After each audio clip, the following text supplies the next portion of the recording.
Hello and welcome to KoKo Language Learning Lounge. We're glad you're here. I'm Rob. And I'm Crystal. There's just something so dreamy literally about learning in your sleep. I mean, the idea almost sounds too good to be true, right? Totally. But that's what makes it fun to explore, especially because we're sharing what really happened for us, not just pulling stuff off the internet. Exactly.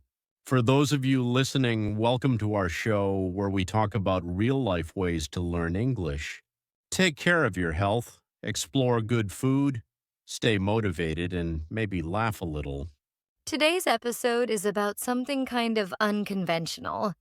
We're asking, can you really learn English while you sleep? We'll go beyond the clickbait and share our own stories.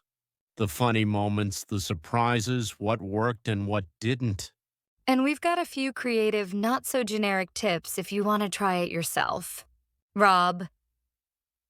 So, if you've ever drifted off listening to an English podcast and wondered if your brain's actually absorbing anything, this episode's for you. So, if you've ever drifted off listening to an English podcast and wondered if your brain's actually absorbing anything, this episode's for you. Let's dive into Dreamland. Welcome, everyone.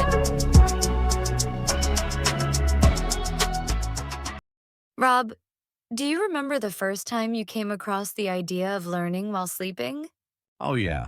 I was on this late night YouTube spiral of those just one more video kind of nights.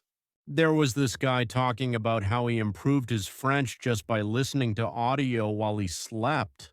I remember thinking, that sounds like nonsense. Right? It sounds like a sci fi movie from the 80s. Exactly, but something about it stuck with me. So the next night, I made this basic playlist of vocabulary words and phrases I was trying to learn. I found a text to speech tool and had it read each word slowly with a pause. Then I set my phone next to my bed, turned the volume super low, and hit play. And Well, I didn't sleep great. But the next morning, a couple of the words felt more familiar. Like I'd seen them before, even though I hadn't studied them that day. that's actually kind of how it started for me, too. I had this idea of recording myself reading vocabulary, but with short, relaxing sentences. You know, I have trouble sleeping sometimes, so I figured, why not put my insomnia to good use? That's such a crystal move. Productive even at 3 a.m. Guilty as charged. But I wasn't just reading lists. I made tiny little scenes with words like glimpse, flutter, or crisp. Like, she caught a glimpse of the moon as the crisp wind fluttered her scarf. Just calm little visual moments. Then I'd play it back on low volume. You made it kind of poetic. That's what made it stick, I think. It wasn't just words, it was feeling. So I want to touch on the science part real quick, not to bore anyone, but just to give this some context. Definitely. A lot of people ask, is this even real? Right. So there's some interesting research that shows your brain keeps processing information during sleep, especially in slow wave sleep, which is the deep, restful part. That's the part when your brain is sort of filing things away, right? Like memory consolidation. Exactly. There was this study in 2012 Swiss. Researchers had people learn word pairs in a foreign language, then played them softly during sleep. The people who heard the words again at night remembered them better. But here's the important thing, it wasn't just random learning while asleep. The brain needs to have seen the info before. Yes, that's huge. It's not like you can just play a Russian podcast while you sleep and wake up fluent. That'd be great, though. What helped me was seeing it like this. Sleep learning is a reinforcer, not a teacher. You learn during the day, then at night you quietly reinforce what you've seen. It's like watering a seed that you already planted. Perfect metaphor. So for our listeners, don't skip the daytime work, but definitely try layering nighttime listening on top of what you're already doing. And keep it gentle. No blasting motivational speeches at 2 a.m. Your brain and your roommate will thank you. Facts. All right, let's get practical. Rob, walk me through what a typical sleep learning night looked like for you. Sure. So, first, I'd pick a handful of phrases or vocabulary I was already working on. Let's say I was learning words like eerie, linger, twilight, and echo. I'd write a few short, meaningful sentences.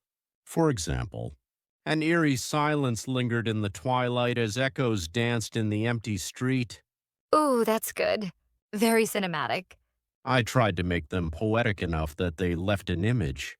Then I'd record myself saying those lines slowly with a calm tone, not robotic, not reading like I was in class, more like I was telling a story to myself gently.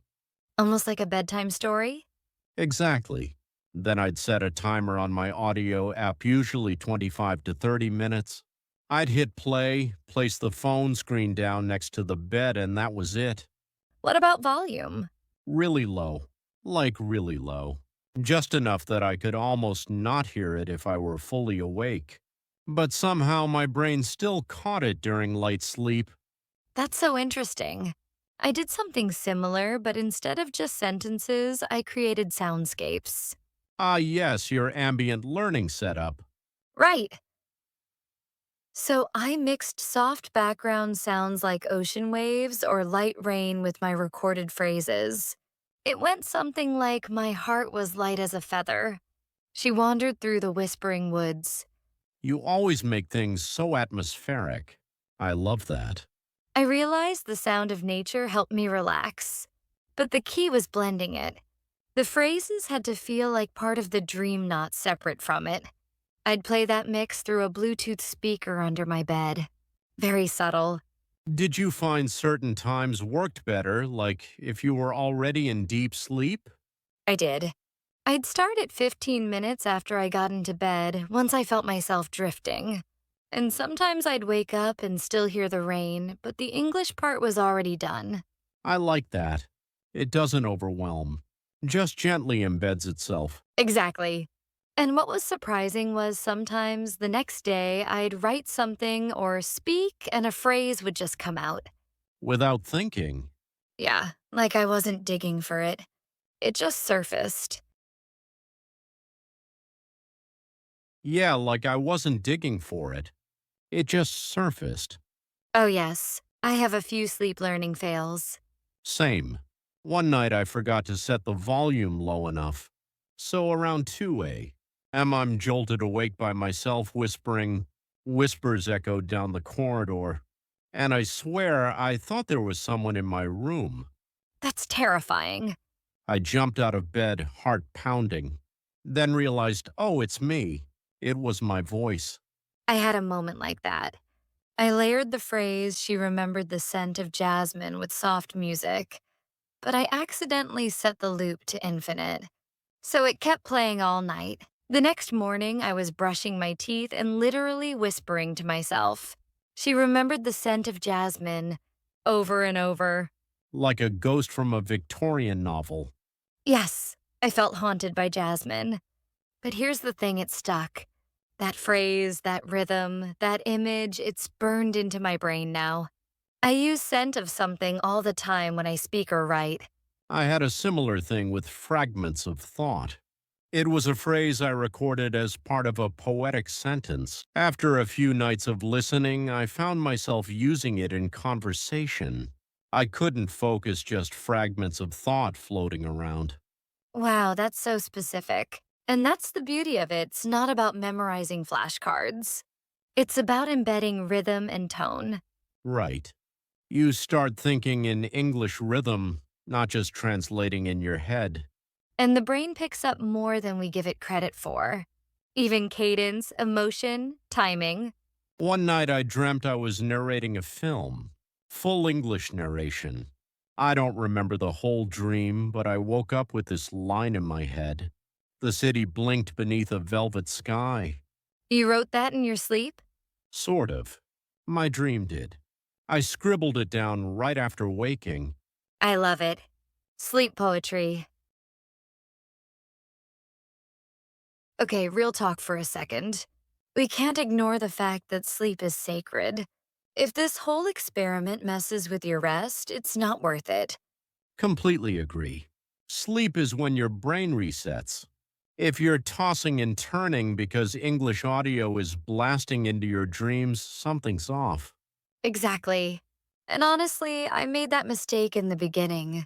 I used to play hour-long audio loops without a timer, and I didn't realize it was actually waking me up subtly, like I was dreaming weird fragments all night. Same here. I used to feel groggy and foggy the next day, like I hadn't had a real night of rest. So I made a few changes that helped a lot. Thank For starters, I used a sleep timer. Most audio apps have them. It lets you play something for, say, 30 minutes, then it stops. That's just enough time to drift into deeper sleep. That's so smart. I also set my phone to do not disturb. No vibrations, no notifications, no interruptions. Oh, yeah, essential. I even turned off Wi Fi to stop any random updates or background noise. Another trick, I only used audio that had no sudden volume shifts. You know how some videos go quiet, then suddenly spike with a loud ad or effect? That's the worst. Instant heart attack at 3 a.m. Exactly. So I recorded my own voice, or used a soft TTS voice I could control. No surprises. You know what else helped me? I paired it with a calming routine. Like I'd stretch a bit, turn the lights low, maybe read a paragraph from an English novel, then start the audio. Like priming your brain to accept English in a relaxed state? Exactly. It's almost like saying, okay, brain, time to soak now. Love that. Because sleep learning shouldn't be a battle. It should feel like floating. All right, let's dig into some of the more unexpected strategies that actually worked for us. Not the usual listen to audio advice. Yes. Here are 5 tips we found helpful real, lived tips. Not just theory.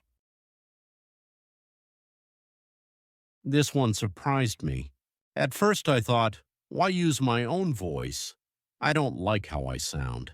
But once I started recording sentences in my own tones off, slow, natural, I noticed I absorbed more. Same. There's something about hearing yourself that makes it click. It's not just another voice, it's one your brain already knows how to trust. It also helped me self correct.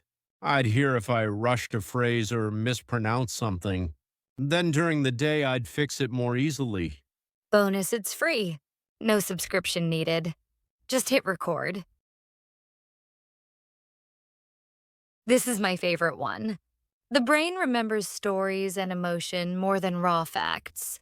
So I paired English phrases with sensory details. Like, she stood beneath the amber glow of streetlights, her thoughts adrift. Then layered that with the sound of a gentle breeze. It's like you're painting a dreamscape. That's beautiful. Thanks. The brain doesn't just memorize the words, it stores the feeling, the rhythm. That's what makes it usable later. I know people who tried to play 3 hour podcasts in their sleep. It just doesn't work. Your brain doesn't know where to focus. Totally. I kept my clips under 10 minutes. Usually 57 minutes of repeated material once or twice a night. It's the consistency that matters, not the volume. This is crucial. If you hear something in your sleep that you already encountered earlier, your brain says, "Oh, I've seen this before. Must be important." Yes, that's when memory locks in.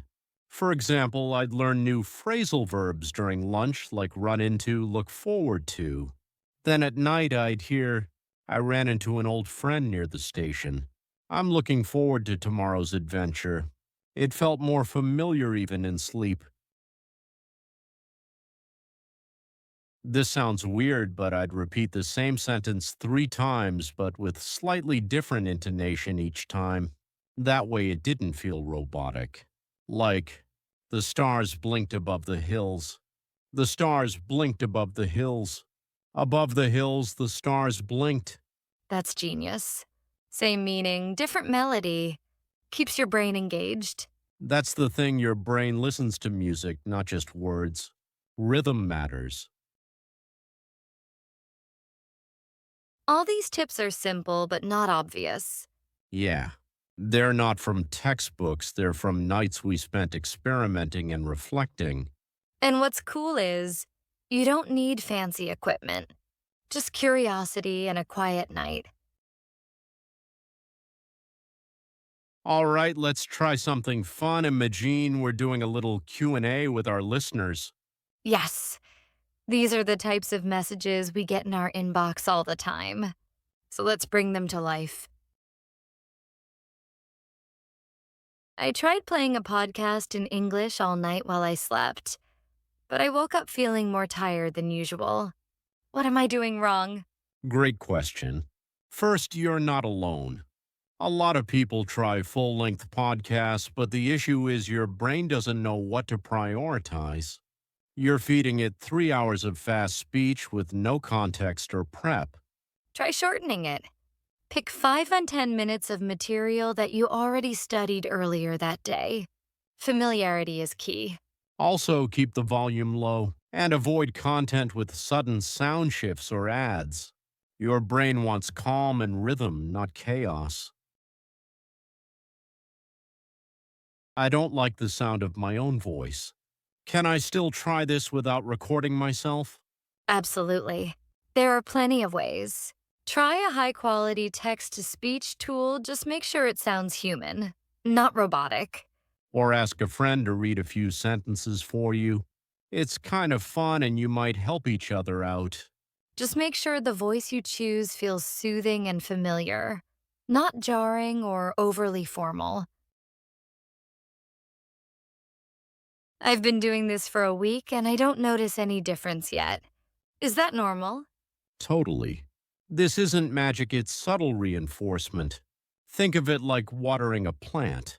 You won't see results in a day, but over time the roots grow. I didn't notice much in the first 2 weeks. But then, suddenly, phrases would just come out in conversation without me trying. That's the sweet spot when recall becomes instinctive, not forced. Let's be honest. Sometimes this method just doesn't work for everyone. And that's okay. We all learn differently. Some people need visuals. Some need movement. Some people just need quiet sleep with no interference. If it's causing you stress, if it's making you sleep worse, drop it. No guilt. No shame. Exactly. Sleep should always come first. This isn't a replacement for daytime study. It's just a bonus layer. A gentle one. I think the healthiest way to approach it is as a low pressure experiment. Something playful. If it helps, great. If not, you learn something about how your mind works. And maybe that's the real goal. To understand your brain better and treat it kindly. So, Rob, let's wrap up with this. What changes did you really notice after a month or two of doing this consistently? Honestly, I didn't suddenly become fluent or anything, but what I did notice was smoother recall. I'd be in a conversation and phrases like in the long run or as far as I know would just appear in my mouth without translating. That's so valuable. For me, it was rhythm. The way I speak started to sound more natural, less choppy. I think my brain got used to hearing patterns at night. And I noticed improvement in listening comprehension. I wouldn't get stuck on every single word anymore. I could follow the idea more easily. It's like you build trust with the language. Not perfection, just familiarity. Right. And the best part? It felt easy, effortless, like progress made while resting. For me, it also built confidence. I felt like English was gently surrounding me, not attacking me. If you've stayed with us until now, thank you. You're amazing. We hope this episode didn't just give you tips, but helped you feel encouraged, supported, and less alone on your journey. Because learning a language isn't just about grammar or tests. It's about building trust with your mind and letting the language become a friend. If you try sleep learning, do it with kindness. Don't force it. Let it flow in softly. And most importantly, don't forget to rest. True learning happens when the brain is calm, not under pressure. We're Rob and Crystal, and this was our heartfelt chat on learning English while you sleep. Thanks for joining us on KoKo Language Learning Lounge. We'll be back soon with another episode. Until then, take care and happy learning.